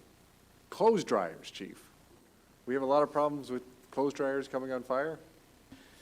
Yeah, you would be very surprised how many that people forget or don't empty their lint traps. And that even includes not just pulling the lint trap, cleaning that out, but cleaning the pipe that goes outside. We've seen so many of the pipes that go directly outside are just plugged with lint. So just pulling that trap is not where your job's done. You got to actually either go outside or how you can pull it out and clean that out. And then that's what happens. The dryers are getting hotter with the gas dryers. They burn hotter, and the lint eventually will catch fire. And that's a good tip for the community members, and I'm glad you just said that. It's not about just pulling that lint out. It's about blowing it out or somehow sucking it out, the hose and underneath. So thank you for that. Anything further for the Chief? All in favor? It's carried. Thank you, Chief.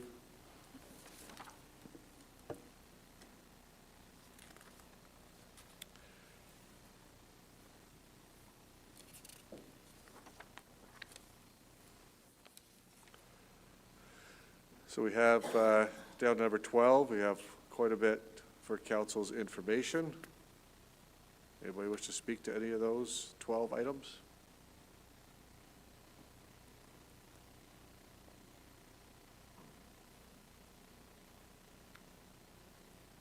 Not seeing anybody jump forward, so we'll go down to number 13. Councilor Martin, notice of motion. Your notice of motion. Go ahead. What am I doing? Am I reading it or introducing it or? You're introducing it, Councilor Martin. Okay, yeah, so thank you, Mr. Mayor. The notice of motion in here is actually just as a result of request. from a community member in Moorfield who suggested they might be interested in operating the food booth at the Maryborough Ball Diamonds. So this is simply a notice to hopefully get the support of council to have staff explore those opportunities to see how viable that may be for both Drayton and the Moorfield Ball Diamonds. Thank you. So for the community, the notice of motion reads that the Township Mapleton Council direct staff to explore opportunities to have the food booths open at the Ball Diamonds in Moorfield and/or Drayton. That's a notice of motion that'll be heard or spoken to at next council meeting. The notice provision there, Mr. Clerk put in there for the school board elections and municipal elections 2026. Item number 15, we have other business. Anything to be brought up for other business? Okay. Then we'll go into item number 16. Moved by Council Reed, seconded by Council Martin, the Township Mapleton Council move into a closed session to consider the following subject matter. Advice as subject to solicitor-client privilege, including communications necessary for that purpose. Litigation or potential litigation, including matters before administrative tribunals affecting the municipality, labor relations, and proposed or pending acquisition of land by the municipality. All in favor? That's carried. We're going into closed session. We have a 10-minute recess.